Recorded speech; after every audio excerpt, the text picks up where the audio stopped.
Charlotte moved out two of their most dependable big men, Mark Williams to Phoenix, Jusuf Nurkic to Utah.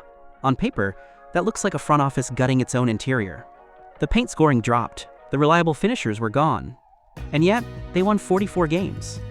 Here's where it gets interesting. The pieces brought in to replace them didn't just fill the gaps, they changed what the gaps even meant. Ryan Kalkbrenner, a second-round pick at 34th overall, averaged 1.5 blocks per game. That's not a consolation prize, that's a rim deterrent. And Moussa Diabaté brought the kind of relentless rebounding energy that turns missed shots into dead possessions for the other team. The backcourt got a quieter but equally important overhaul. Collin Sexton, a pure scorer, not much else, was shipped to Chicago. Coby White came back the other way. Take White's numbers this season. He put up 17.4 points and 4.0 assists per game, and suddenly the backcourt had two things it didn't have before: real playmaking and genuine perimeter defense. That took a massive load off LaMelo Ball. He didn't have to carry the entire offense every single night. Then there's the pick that ties everything together. 4th overall, Kon Knueppel. As a rookie, he played 81 games and averaged 18.5 points on 42.5% from three. Charlotte went from a fringe three-point shooting team to a top 10 unit in the league, and Knueppel is the single biggest reason. The spacing he creates is not subtle. It's structural.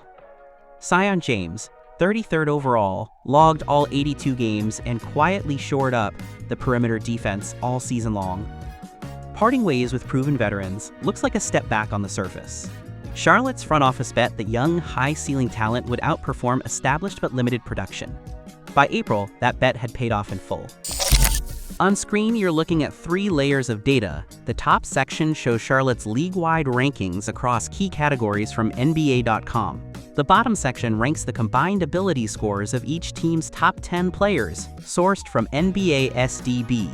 And in the middle, the ability chart breaks down the team's strengths and weaknesses across every major category.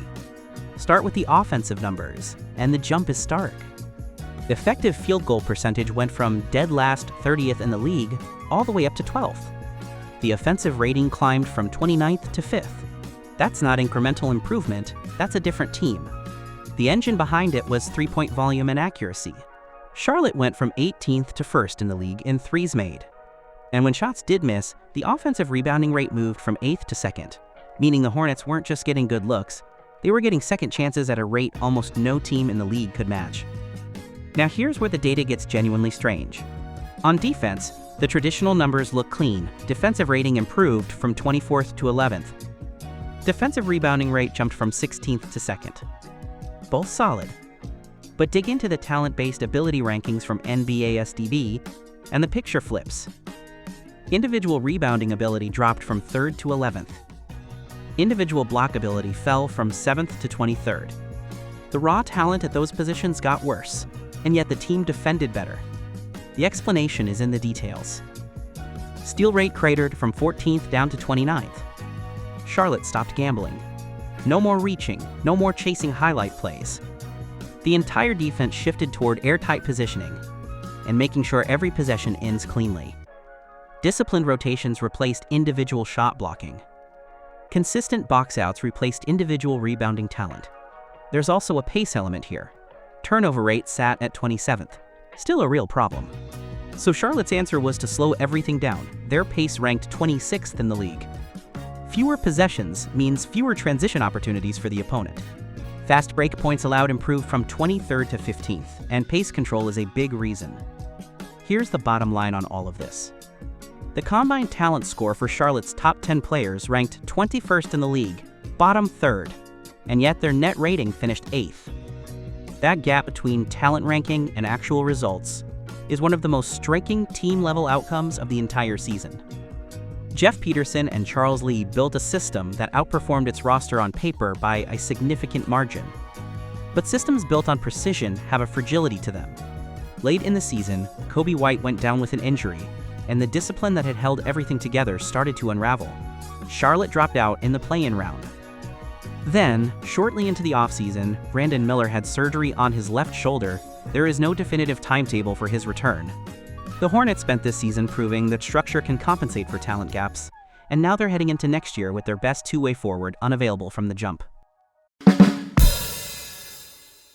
What you're seeing now is a play type ranking built from NBA.com data. Each row tracks two numbers: frequency, how often Charlotte ran that play, and points per possession, how efficiently they converted it. Last season's numbers are in light green, this season's in dark green.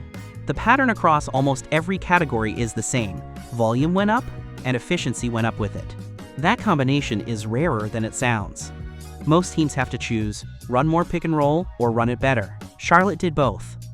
Pick and roll ball handler frequency climbed to first in the league. Volume-wise, no team ran it more, and the efficiency points per possession moved from dead last all the way up to 20th. Still not elite, but functional. LaMelo Ball handles the bulk of those possessions, with Brandon Miller and Kon Knueppel rotating in as secondary handlers. 3 credible threats at the point of attack makes the defense's job considerably harder. But the more interesting number is on the roll side. Pick and roll man frequency expanded to 4th in the league, while efficiency skyrocketed from 25th to 4th. That's not a small move, and the reason it happened is structural. Charlotte isn't running traditional big man rolls. Miller and Knueppel are the ones rolling wings, acting as roll men, and opposing defenses don't have a clean answer for it. Look at Knueppel's points per possession as a roll man specifically. It sits at 1.44. That's an elite number at any position. That pressure in the middle opened up the perimeter in a direct, measurable way. Spot-up frequency jumped from 25th to 12th. Spot-up efficiency went from 27th to 5th. Those two numbers together explain a significant portion of how Charlotte finished first in the league in three-pointers made. Knueppel's spot-up points per possession came in at 1.21, consistently high level all season. The effects carried inside as well. Cut efficiency moved from 23rd to 2nd. When the defense collapses on ball handlers and roll men, cutters get clean looks, and Ryan Kalkbrenner in particular converted those at a very high rate. Putback efficiency ranked 6th, a direct product of the second chance opportunities Charlotte created all year. Charlotte also kept isolation and post-up frequency extremely low, reserving those plays almost exclusively for mismatches. The result is a points per possession ranking of 7th in those situations. Low volume, high conversion. That's by design. Handoff frequency ranked 5th, and the efficiency came in at 21st. Not flashy, but useful as a secondary action when the primary read isn't there. Last season, Charlotte's offense ran on individual shot creation with no real connective tissue. This season, every play type fed into the next. LaMelo controls the pace, Miller's dive threatens the paint, and Knueppel punishes any coverage that overcommits. That layered structure, not any single player, is what produced a top 5 offensive rating. Each player's chart stacks 3 layers of data at once. The pink shaded area in the background marks the top 50 tier league-wide. The yellow area is the top 10, the genuinely elite level. And the overall player score uses 2 reference points. 780 is the starter threshold, and 720 is the expected floor for a quality bench player. LaMelo Ball's overall score clears the starter threshold comfortably. That part's expected. What's not expected is where his chart pushes into elite territory. His assist rating lands in the top 10 tier league-wide. Not top 50, not borderline, top 10. He's operating as one of the best passers in the league, full stop. And it's not just creation. His three-point rating and scoring efficiency both clear the top 50 line, which means he's not sacrificing his own production to facilitate. He's doing both at a high level simultaneously. Now pair that with Coby White, and you get something Charlotte hasn't had in years, a backcourt that can actually share the load. White's overall score also clears the starter threshold. His scoring efficiency sits inside the top 50 tier, but the number that stands out isn't on the offensive end. His defensive rating pushes right up against that top 50 line, and that's genuinely surprising for a player whose reputation was built almost entirely on scoring. White brought real perimeter resistance to a team that needed it, and his ability to stay in front of guards held up throughout the season. That combination matters structurally. LaMelo drives the pace and creates. White stabilizes and defends. They don't overlap, they complement. And that's exactly why Charlotte's backcourt stopped being a liability in the fourth quarter. A point guard with top 10 playmaking running alongside a two-way guard who can score and guard. That's the foundation a contending team is built on. For Charlotte to take another step forward, those two need to stay healthy and keep performing at this level. That's the engine. Everything else runs off it. Kon Knueppel was picked 4th overall, so expectations were already high. His rookie season still managed to exceed them. His overall score clears the starter threshold as a first-year player. That alone is notable. But the number that separates him from most rookies is his three-point rating. It sits in the top 10 tier league-wide. Not top 50, not solid, top 10. Among all players at his position, barely anyone in the league grades out higher from distance. His scoring efficiency also lands comfortably inside the top 50 tier, backed by a season average of 18.5 points on 42.5% from 3. He didn't lose that edge as the season progressed and defenses adjusted, either. The consistency held. He earned first-team All-Rookie honors. Rookie of the Year went to Cooper Flagg, but Knueppel's case was legitimate, and the numbers back it up. Josh Green's role is different, and his chart reflects that. His overall score doesn't quite reach the bench threshold, but the shape of what he does is exactly what a contending team needs off the bench. His three-point rating clears the league average line and pushes close to the top 50 tier.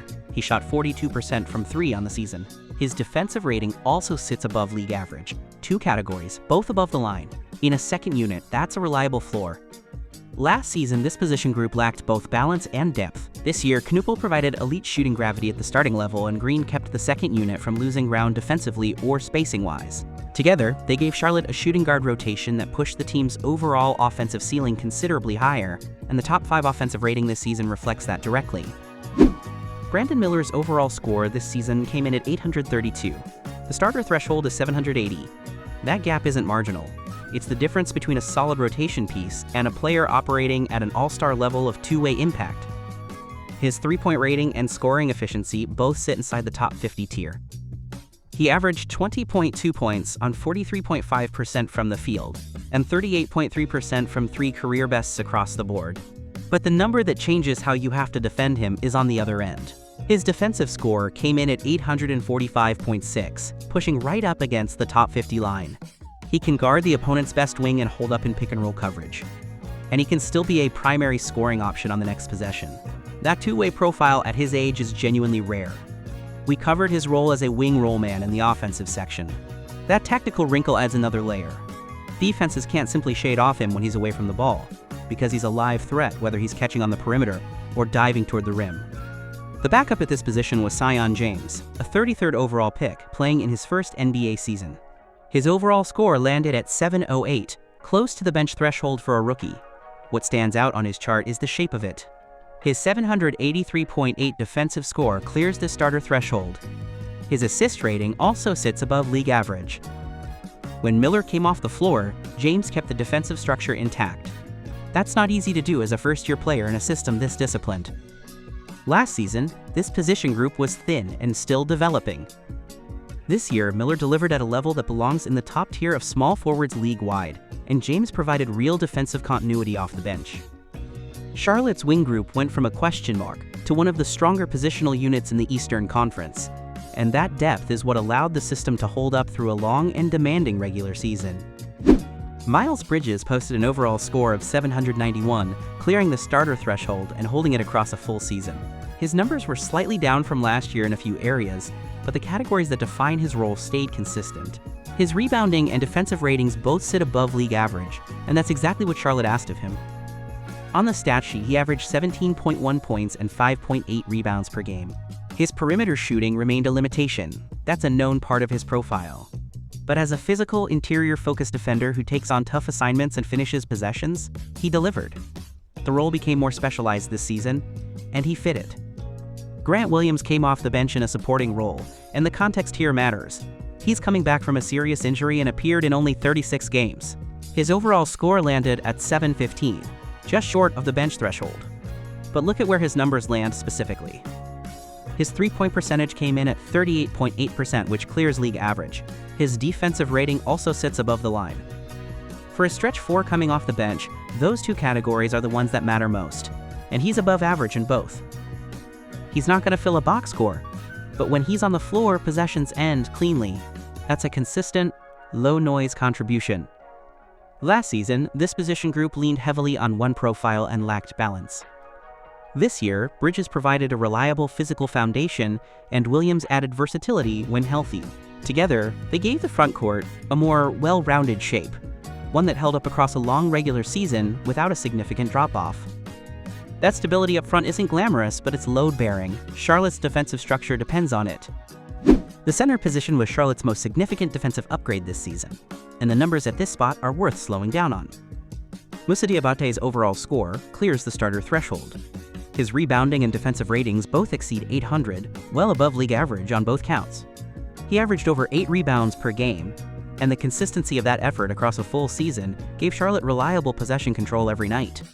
Mobile, physical, and active, he covered a lot of ground that the previous center group couldn't. Then there's Ryan Kalkbrenner, the 34th overall pick. As a rookie, his overall score is already in starter range, but the number that stands out is his defensive rating. It approaches 900. That's top 10 tier territory for a center, full stop. He averaged 1.5 blocks per game, and opposing offenses noticed. On the other end, his field goal percentage cleared 75%. He's not asked to create his own shot, but when he gets the ball close to the rim, he converts at an unusually high rate. Last season, Charlotte's center rotation could rebound. The defensive intensity, shot deterrence, rim coverage wasn't at the same level. This year, Diabaté's athleticism and Kalkbrenner's length gave Charles Lee two genuinely different tools to work with, and the defensive improvement at this position was measurable and consistent. The drop in individual blocking ability in the team's talent rankings from 7th to 23rd looks like regression at first glance. But the actual defensive rating improvement tells a different story. Kalkbrenner's rim presence, combined with Diabaté's energy, produced better team-level results than the prior group's individual stats ever delivered. That gap between talent ranking and on-court output is exactly what smart roster construction is supposed to create. 44 wins, a top 5 offense, a defensive rating that climbed from 24th to 11th. Charlotte built all of that while ranking 21st in overall roster talent, and now they have to figure out how to keep it going. The cap situation is tight. The projected salary cap for next season sits around $165 million, and re-signing Coby White is the clearest priority. Charlotte holds his bird rights, so they can go over the cap to bring him back. But once they do, stacked on top of LaMelo Ball's contract and the rest of the roster, the available cap space is effectively gone. There's no room for a major free agent addition. That matters because Brandon Miller is likely to miss at least the start of next season. He had left shoulder surgery this offseason, and there is no timetable for his return. Charlotte can't buy their way out of that problem. They have to develop from within. The forward group is where the pressure falls. Bridges and Grant Williams cover the veteran minutes. Zion James figures into the rotation, and then there's Tijani Salon. He appeared in only 37 games this season, averaging around 15 minutes.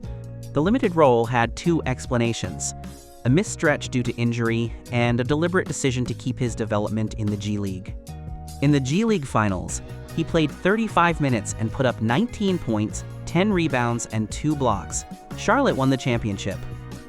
If Salon can translate that form to the NBA level next season, he becomes the most important variable in the frontcourt equation during Miller's absence.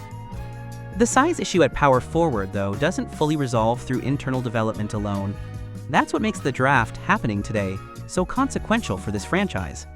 Charlotte holds the 14th and 18th overall picks.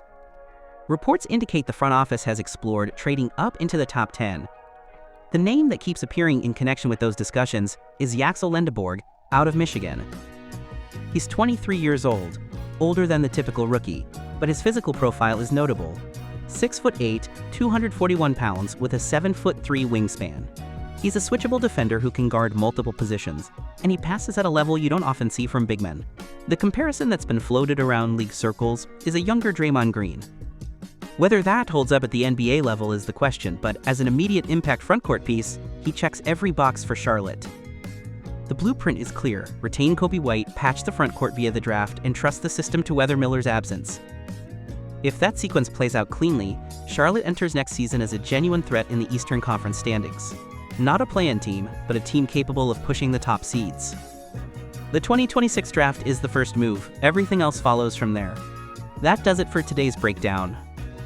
What are your thoughts on Charlotte's leap and the offseason scenarios we covered? Should the Hornets package their picks to trade up for Lendeborg, or take a different route? Drop your takes in the comments section below. If you enjoyed the analysis, hit that like button and subscribe to the channel. I'll see you in the next one.